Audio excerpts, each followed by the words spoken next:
grab the end of it, we'll bring it all the way back, and we'll walk it up around.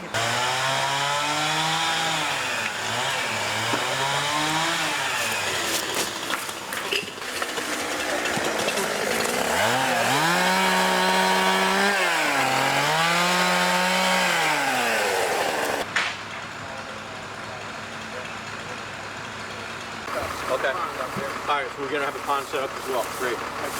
Well, I don't know, maybe this is going into the pond, is my guess.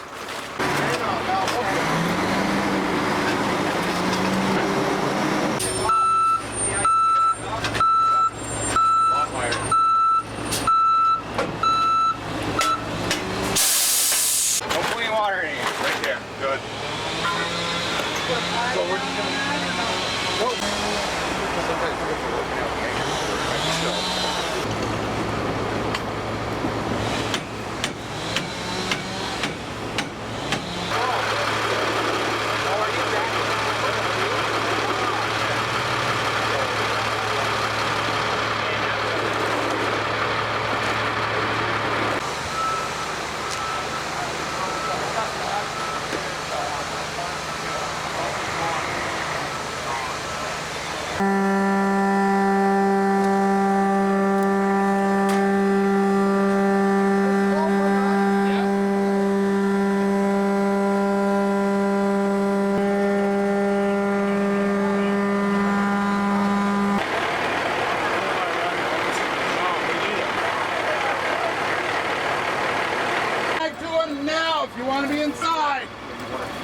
You know, because when you first put it on, no air comes out. Yeah, you suck it, and it'll pop. It'll start working. Okay, good.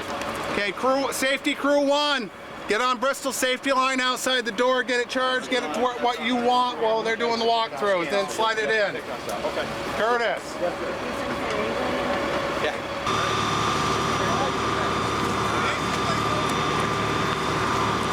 That's that GoPro.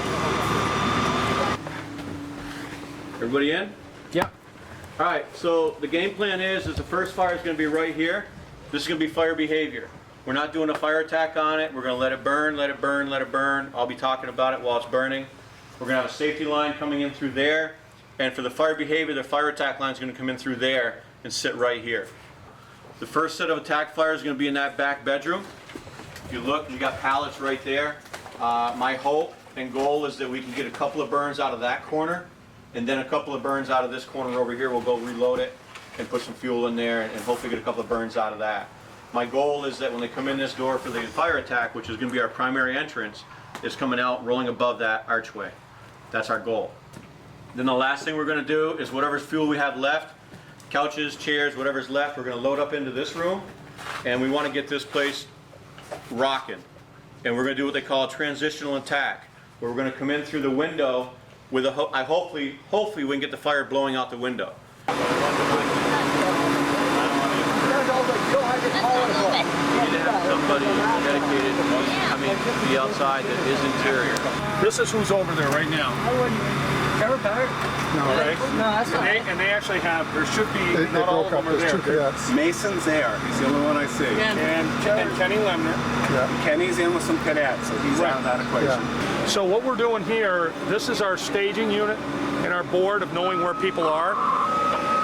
For example, the Virgins crew just reported over to the fire, so I'm taking them from their staging position and I'm putting them at the A side of the building. I know they're going in on the first floor. And this is just a way to kind of keep track of where people are going, who has what for duties, and what the responsibilities are. Everybody has to go through this position here to be assigned a job so that we can keep track of who's doing what and where they're going. Or 12 if you guys haven't programmed to the new numbers. 2 and 12 are the same. As I said, it's a very safe operation. The windows are boarded and the doors are boarded. A quick little push and that's coming out and you're going to go right out through. Okay? If anybody at all feels any apprehension in there at any time, don't be afraid to speak up. Okay? You will not feel the heat until the water's applied to that fire. I'll tell you that right now. Once you get that water on that fire, you're going to feel that steam coming down. It's heat, but it's not fire heat. It's going to get hot, especially on number 2 and number 3 on that hose line.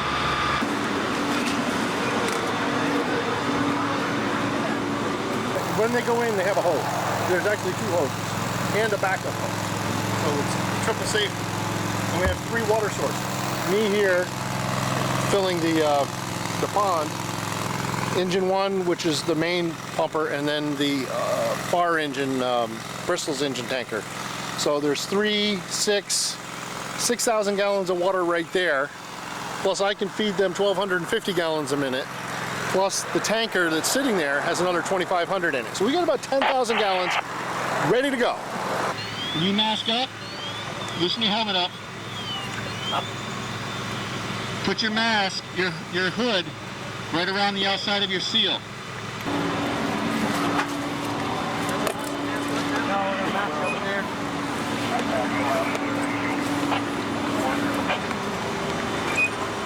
Operations interior. Go ahead, interior. We're masking up now, getting ready to light. I'll advise when lit.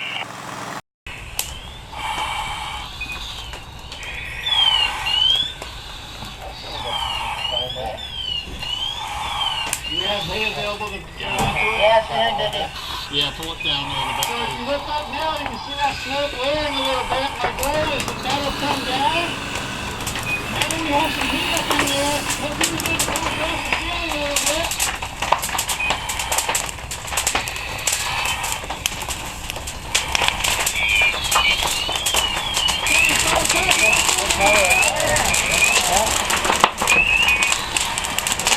Yeah, see how that fire went all the way to the stairwell?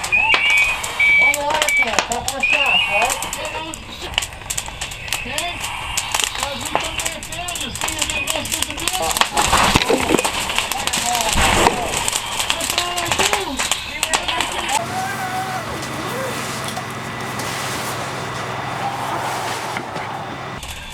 it's rolling across?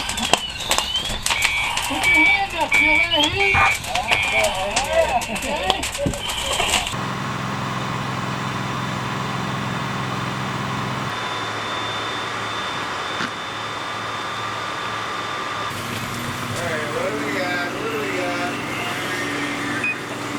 Help feed it out.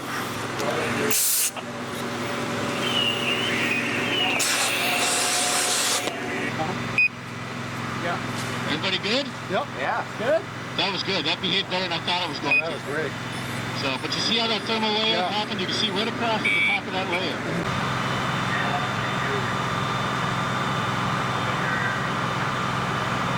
The fire burns above us. We're killing firefighters because we're going in underneath the fire. The fire's rolling over our heads, coming down behind us. We need to see how that's going to happen. So when I come in and I've got smoke right here, I need to put my hand up and see how hot it is.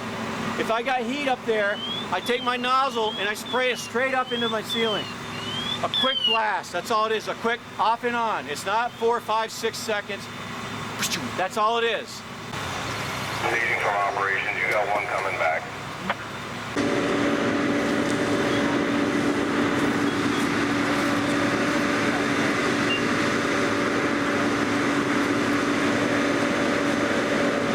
The house here behind us, we've done some interior work in it. We've sent many crews through it. They're giving them a water break right now.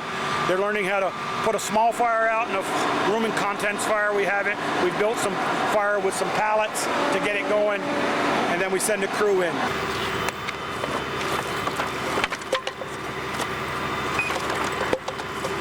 We are getting ready for live fire evolutions, where the teams are actually going to go in, they're going to attack a fire in a room, and we're going to cycle the teams through for that. He wants first team here, second team mask on, fire, and third. Watch what they're doing. Copy that.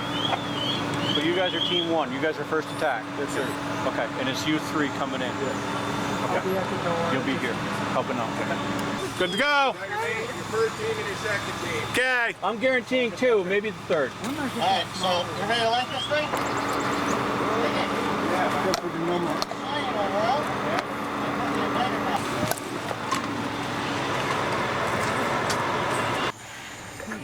Rob, we ready to light? Let's stand by. Going. Every once in a while. Operations from interior. Go ahead, interior. Are we good to go? Yep, we're good to go. So this is probably going to get black too for smoke because of the laminated woods and some other stuff that are in here. Okay.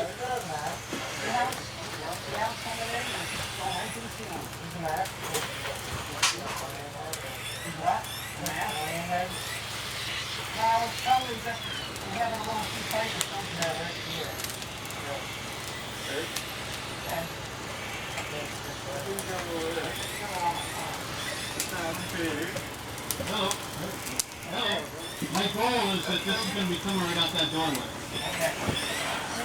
And here we go.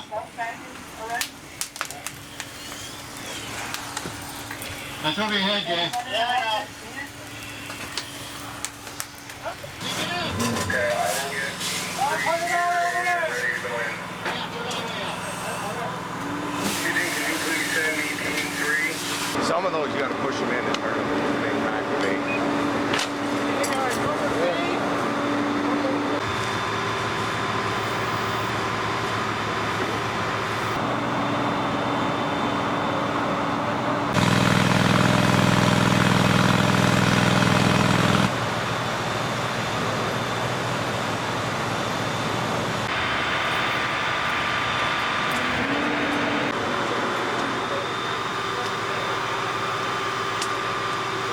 Fire get over your head and behind you. And you could very much be in trouble. You guys out? Yeah. Good. Get these 6 through, and then we'll move right, and then we'll pull the lines out. We'll move right to a transitional attack on the other side. Yeah.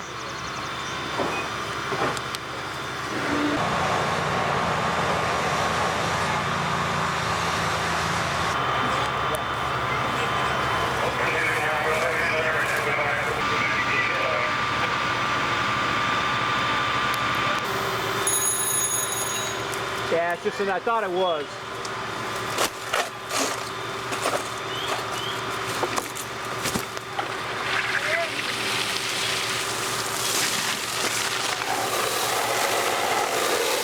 You're losing 90. That 1 3/4 over there is losing 150, so he needs to be rocking at about 200 psi at the truck to give us the 50. He's got 300. Yeah.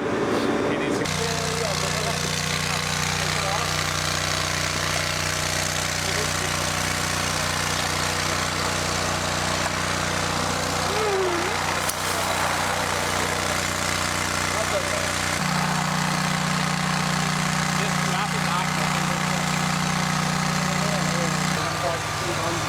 Hey!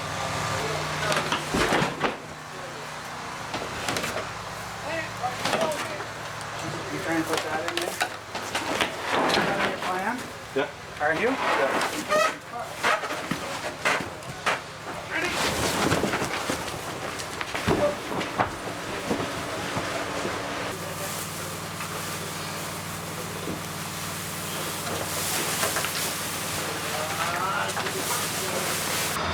What we're going to do now is called a transitional attack, and this is an attack that the old theory that you can't attack a fire from the outside is not true anymore. If you can do it the right way. The old theory was that we're pushing it through the rest of the building, and we're going to show a way that we can do it without pushing it through the rest of the building.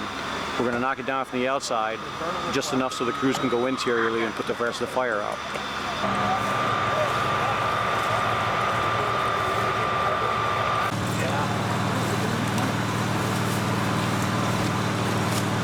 Is that good? That's good, engine.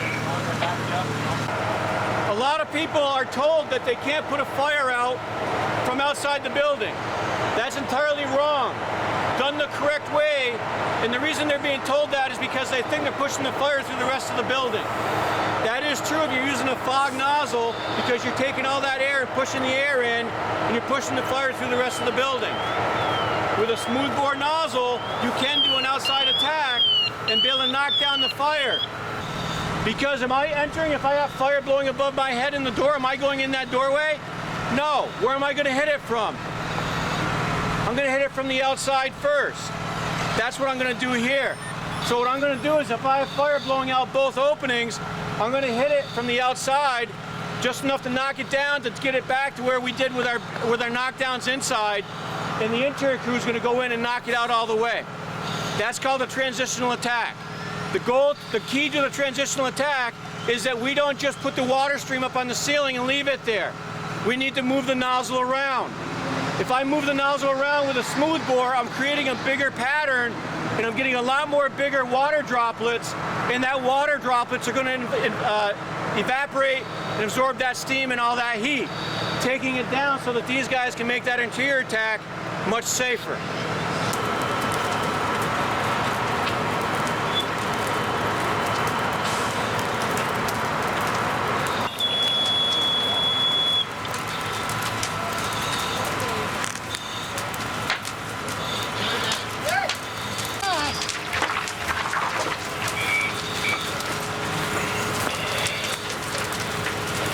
You want the nozzle back? No, Right. on it.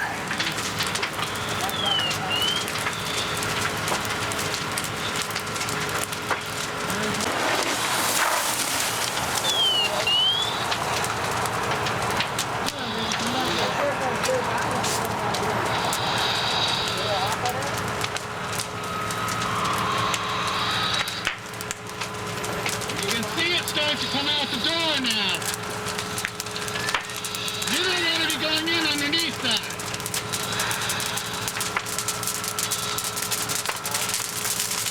So we got to get really far right now. We want to make an attack on that. They're going to come out.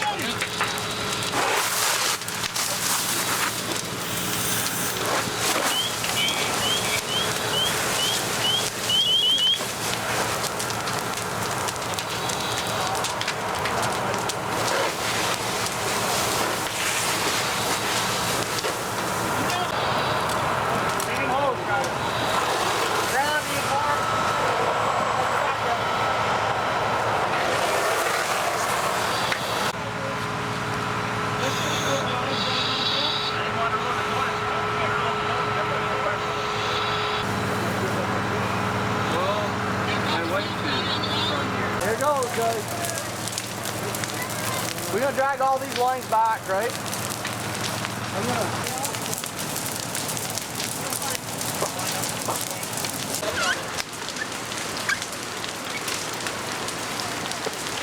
There you go.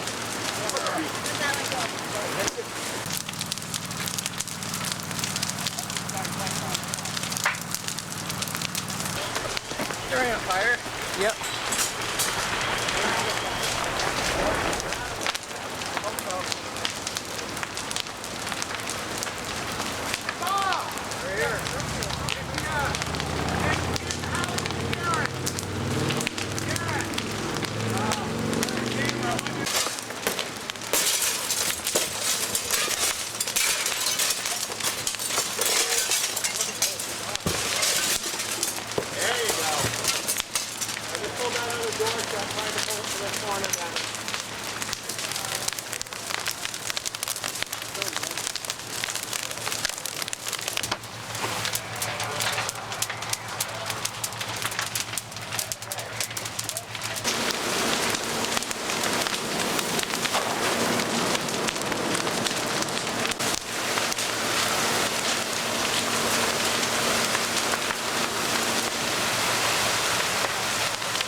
No, with the fourth on the line coming up was a real pull. The one that I had, I worked with